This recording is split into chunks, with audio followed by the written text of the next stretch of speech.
শাল্টু, ওই শাল্টু, এদিকে আয়, এদিকে আয়। কি বলবি বল, মন মেজাজ কোনোটাই ভালো নাই। কে শাল্টু, কি হয়েছে তোর? কি সমস্যা বল তো শুনি। তুই আর আমি সমবয়সী, হ্যাঁ। একসাথে স্কুলে পড়লাম, কলেজে পড়লাম, তুই বিয়া শাদী করলি, সংসার হলি, হুম। তোর বাচ্চা কাচ্চা হইলো।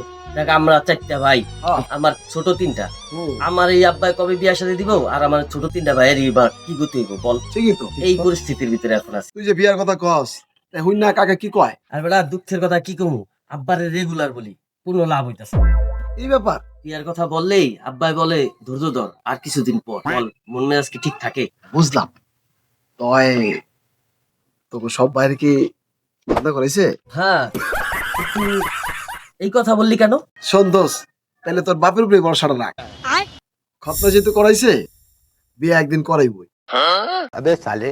কি বন্ধু, রাগ করলা?